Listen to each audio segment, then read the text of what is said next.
கலை ஆய்வினுடைய நோக்கமே 2026 மிகப்பெரிய வெற்றியை பெற்று மீண்டும் புரட்சித் தலைவர் எம்ஜிஆருடைய ஆட்சியை, புரட்சித் தலைவி அம்மாவுடைய ஆட்சியை எங்களுடைய கழகத்தினுடைய பொதுச் செயலாளர் எடப்பாடியார் தலைமையில் முதலமைச்சர் ஆக்குவதுதான் இந்த கல ஆய்வினுடைய நோக்கம் என்பதை தெரிவித்துக் கொள்கிறேன். தனிப்பட்ட கொலைகளெல்லாம் சட்டம் ஒழுங்காக பார்க்கக்கூடாது என்பது வயது முதிர்வின் காரணமாக அந்த கருத்தை சொல்லுகிறார்.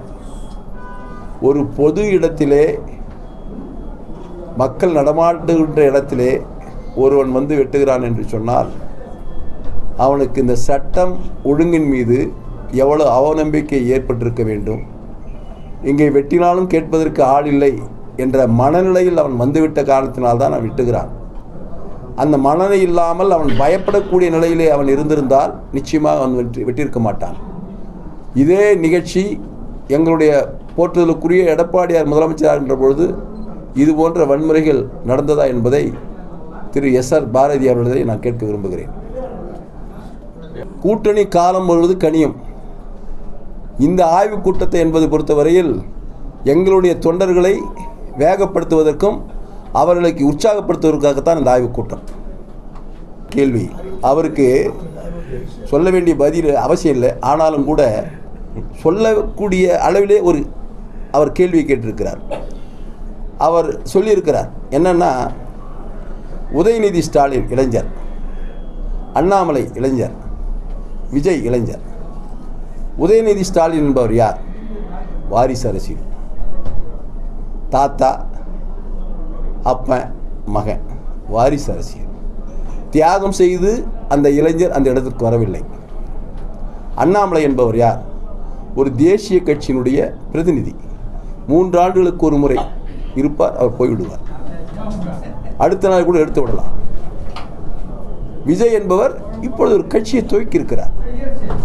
ஆனால் மருதராஜுக்கு தெரியாது, அதிமுகவை பொறுத்தவரையில் ஒரு ஜனநாயக கட்சி, இங்கு வாரிசு அரசியல் கிடையாது. புரட்சித் தலைவர் எம்ஜிஆர் கட்சியை உருவாக்கினார். மறைகின்ற பொழுது இன்னார்தான் அடுத்த தலைவர் என்று அவர் சொல்லி செல்லவில்லை.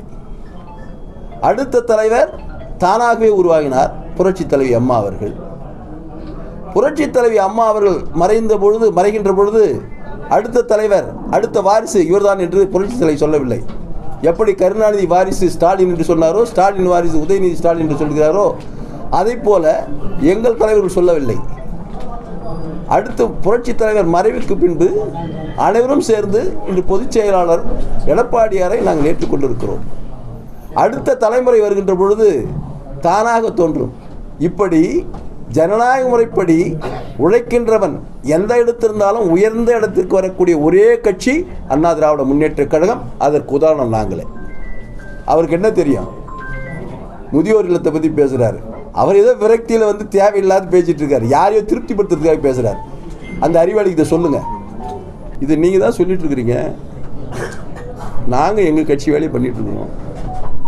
எங்களுக்கு குறிக்கோள் 2026 வெற்றி பெற வேண்டும். மீண்டும் புரட்சித் தலைவி அம்மாவுடைய ஆட்சி அமைக்க வேண்டும். நாங்கள் முழுவதுமாக எங்களை நம்புகிறோம், எங்கள் தொண்டர்களை நம்புகிறோம், எங்களுடைய தொண்டர்களுடைய உழைப்பை நம்புகிறோம், மக்களை நம்புகிறோம். ஏனென்று சொன்னால் நல்ல ஆட்சி 32 ஆண்டு காலம் கொடுத்த இயக்கம் இந்த இயக்கம். இந்த இயக்கத்தினால்தான் தமிழகம் அனைத்து துறைகளிலும் முதன்மை மாநிலமாக விளங்கி கொண்டிருக்கிறது. அதை மக்களிடத்தில் எடுத்துச் செல்வோம். எடுத்துச் சென்று மக்களிடத்தில் வாக்குகளை பெற்று வெற்றி பெறுவோம்.